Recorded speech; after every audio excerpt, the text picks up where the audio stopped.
E aí pessoal, bom dia, boa tarde, boa noite. Professor Danilo aqui, mais uma vez com vocês. Então galerinha, hoje eu vim dar uma dica para vocês de leitura, tá? Algumas pessoas me perguntando, Danilo, por onde é que tu estuda? Tu estuda a história? Tu estuda por livros didáticos? Tu estuda por canais no YouTube? Tu estuda pelo quê? Né?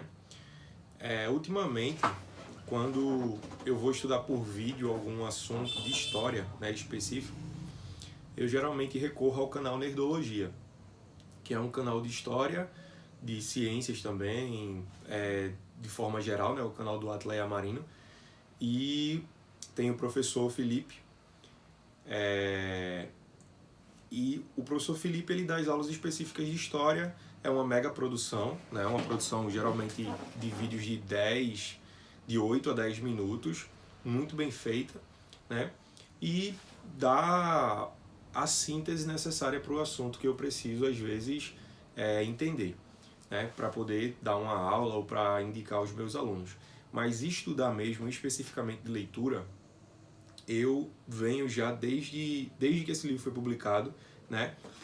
Sempre que eu vou dar aula de História do Brasil, eu estudo por esse livro aqui, que é Brasil, uma biografia, é organizado pela professora Lilia Moritz Schwartz, né? E pela professora Heloísa Sterling, né? A professora Lili, como ela é conhecida, né, nas redes sociais, ela tem canais no YouTube, no Instagram também, ela está sempre pontuando coisas extremamente atualizadas sobre história, né? Não somente sobre debate historiográfico, ela não é só historiadora, ela é socióloga também, mas acerca de questões de atualidade, né? Questões políticas, sociais, econômicas, ela está sempre publicando nas redes sociais, mas essa publicação aqui, ela é uma publicação mais versada mesmo para a área da história, tá? Então, tanto para pesquisadores, quanto para alunos e leitores médios, leitores rotineiros que procuram entender um pouco mais sobre a história do Brasil.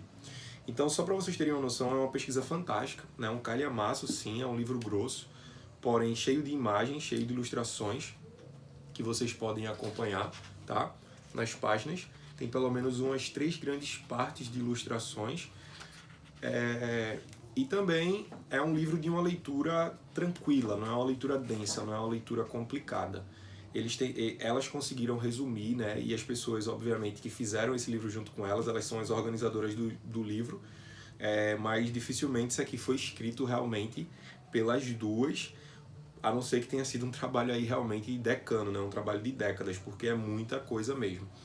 O livro é composto, só para mostrar para vocês aqui, o livro tem 18 capítulos, essa aqui é a nova edição, eu tenho a edição antiga também, inclusive foi autografada pela professora Lília. Essa nova edição, ela tem um pós-escrito, né? Após aí as eleições de 2018, elas viram a necessidade de escrever um pós-escrito novo, né? Para tentar atualizar um pouco o livro. E também tem uma espécie de livro que é um epílogo ou é um anexo àquilo que elas não colocaram aqui, elas colocaram nesse livro, que é sobre o autoritarismo brasileiro. Eu até tenho esse livro por aqui, depois eu dou uma procuradazinha para mostrar para vocês também. O que não está aqui está nesse livro sobre o autoritarismo brasileiro, que foi publicado pela professora Lilia Schwartz também. Então o livro tem 18 capítulos, com uma introdução, uma conclusão e um pós-escrito. Então a gente pode colocar aí que tem mais ou menos 21 capítulos, digamos assim, né? Em torno de 700 páginas, contando o índice remissivo, mas de texto mesmo, esse livro vai ter em torno de 560, 570 páginas de texto, né? Primeiro capítulo, primeiro veio o nome, depois uma terra chamada Brasil, a introdução, né, chama O Brasil Fica Bem Perto Daqui, e aí o primeiro capítulo, primeiro veio o nome, depois uma terra chamada Brasil, onde elas vão discutir as questões da chegada dos europeus na América, né, principalmente dos portugueses e franceses aqui na América, que viria a ser a América Portuguesa. Tão Doce como Amarga, a Civilização do Açúcar é o segundo capítulo, logo falando sobre a implantação da colônia portuguesa aqui com a produção açucareira. Terceiro, Toma lá da cá, o sistema escravocrata e a naturalização da violência. Quarto é ouro, onde vão trabalhar aí, né, a sociedade mineradora. Quinto, revoltas, conjurações, motins e sedições no paraíso dos trópicos, onde elas vão trabalhar as principais revoltas nativistas e separatistas do Brasil colônia. Sexto, homens à vista, uma corte ao mar, já chegando ali no finzinho do Brasil colônia, né? Então são mais ou menos aí 8, 7 capítulos de Brasil colônia. Dom João e seu reino americano, é o capítulo 7. Oitavo, quem foi para Portugal perdeu o lugar, vai o pai, fica o filho. A partir do oitavo já começa a tratar, né, dessa questão da independência do Brasil. Nono, habemos independência, instabilidade combina com o primeiro reinado. E aí, a partir do nono, Brasil Império. Décimo, regências ou som do silêncio. 11º, segundo reinado, enfim, uma nação nos trópicos. Então é interessante o seguinte, ó, elas meio que resumem o Brasil primeiro reinado em um capítulo, Brasil regencial em um capítulo e o segundo reinado em 2 capítulos, né? 11º, segundo reinado, enfim, uma nação nos trópicos. É lógico, né? O segundo reinado é um pouco mais longo do que o primeiro e do que o período regencial também. E o 12º, ela vai cair, o fim da monarquia no Brasil. A partir do 13º, número da sorte, né? Ela começa a trabalhar aí a República, a Primeira República e o povo nas ruas. 14º, samba, malandragem e muito autoritarismo na gênese do Brasil moderno. 15º, IES, nós temos democracia. 16º, os anos 1950 1960, a bossa, democracia e o país subdesenvolvido. 17º, número do azar, no fio da navalha, ditadura, oposição e resistência, né? E 18º, no caminho da democracia, a transição para o poder civil e as ambiguidades e heranças da ditadura civil-militar. Com uma conclusão, chamada História não é conta de somar, explicando, obviamente, né, que não tem um processo linear para entender a história, o progressivo, uma ideia de início, meio e fim, né? Esse livro mostra muito bem isso e um pós-escrito. Mostrando também que a história tem as suas vicissitudes, as suas nuances, que a história não é uma coisa linear, como a gente tende a entender a partir de uma narrativa eurocêntrica, voltada para uma ideia cronológica, né? A Idade Antiga começa com a invenção da escrita, termina com a queda de Roma do Ocidente. Idade Média começa com a queda de Roma do Ocidente, 476 d.C., finaliza com a conquista de Constantinopla pelos turcos otomanos, né? Em 1453.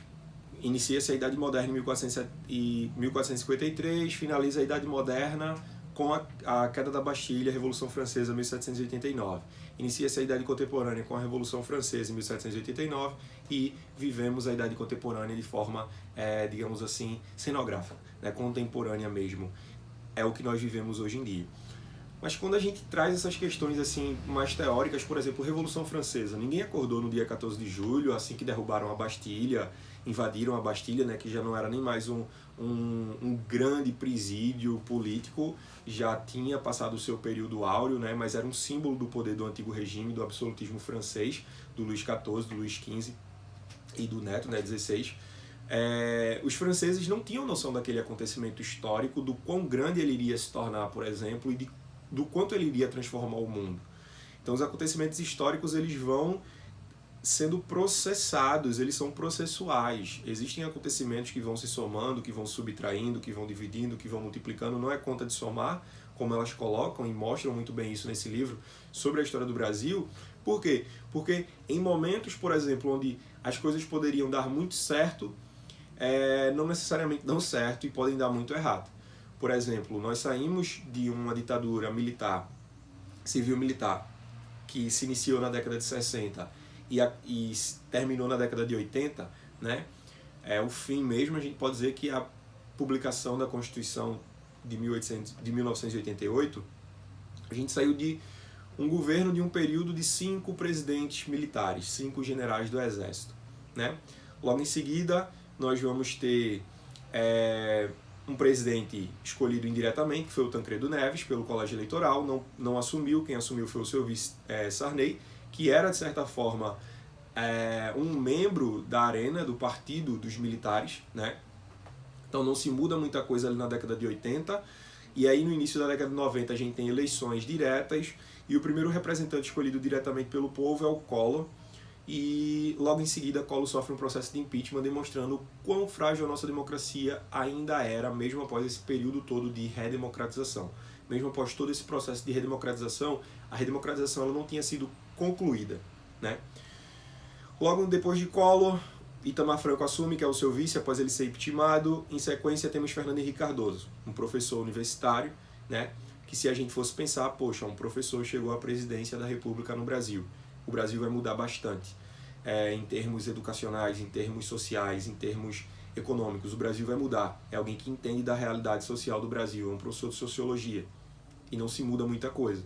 Reformas são feitas, reformas que o Fernando Henrique tomou como prioritárias, né, processos de privatização de algumas empresas, etc. e tal, mas não tem a questão do real, né, que ajuda ali a conter, de certa forma, o avanço da inflação na década de 90, mas não houve grandes reformas, mudanças profundas na história do país, como a gente poderia acreditar que deveria haver, por exemplo, por um professor chegar ao poder, posteriormente um operário, posteriormente uma mulher.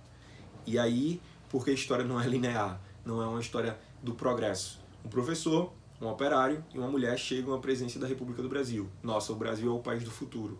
Logo em sequência nós temos um golpe que derruba uma presidente democraticamente eleita, né? E esse golpe vai sendo concretizado com um ex-presidente preso, e aí outro presidente, de certa forma, que vem com essa memória sobre o regime militar, desse período do regime militar, acreditando, né, piamente, divulgando informações de que esse período foi um dos melhores períodos da história brasileira, tentar fazer um retorno a esse período de alguma forma, né, através da valorização aí da militarização, dos militares, etc., e de alguns discursos extremamente conservadores, porém entreguistas, liberais, né, que é o plano político e econômico do próprio ministro da economia dele, que é o Paulo Guedes. Então, história não é conta. História não necessariamente vai, tipo, aritmeticamente somando 1, 2, 3, 4, 5, vamos evoluindo, vamos melhorando, vamos progredindo. E esse livro mostra muito bem isso. Por isso elas viram a necessidade de trazer um pós-escrito, né? Justamente para falar sobre essa questão. E também um outro livro, como eu falei, que é sobre o autoritarismo brasileiro, para mostrar como essa questão da violência, do autoritarismo, do mandonismo, são coisas muito comuns da cultura, da política econômica, né, e da cultura do povo brasileiro, né, do que os portugueses trouxeram, do que outros estrangeiros trouxeram para o Brasil e de como a nossa sociedade foi moldada através da escravidão, através da desigualdade social, através da opressão de uma grande maioria de excluídos e de minorias que são maiorias em termos numéricos, né? Por isso história não é conta de matemática, porque se fosse, os excluídos que são maioria dominariam esse país. E não é assim historicamente falando, tá?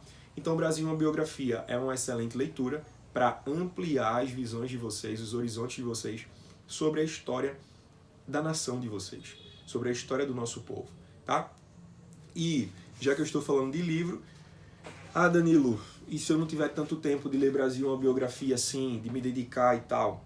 Tem um livro organizado pelo Luciano Figueiredo, que é História do Brasil para Ocupados, tá? Esse livrozinho aqui, os mais importantes historiadores apresentam de um jeito original os episódios decisivos e os personagens fascinantes que fizeram o nosso país. Então, História do Brasil para Ocupados é escrito por diversos historiadores brasileiros renomados, tá? Profissionais, não historiadores diletantes ou pseudo-historiadores, como é o caso de um Leandro Narlock, né, que é um jornalista aí que tenta mais desinformar com as suas publicações daqueles História do Brasil, Guia do Brasil Politicamente Incorreto, tá? Não leiam esses livros, se forem ler, leiam com uma visão crítica, porque aquilo não é, digamos assim, o consenso histórico, o consenso historiográfico né, geral. É um consenso historiográfico desvirtuado.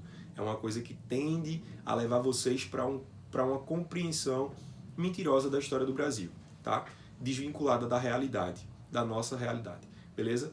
Então tomem muito cuidado, inclusive com canais no YouTube que vocês procuram informações e também nas leituras que vocês vão fazer.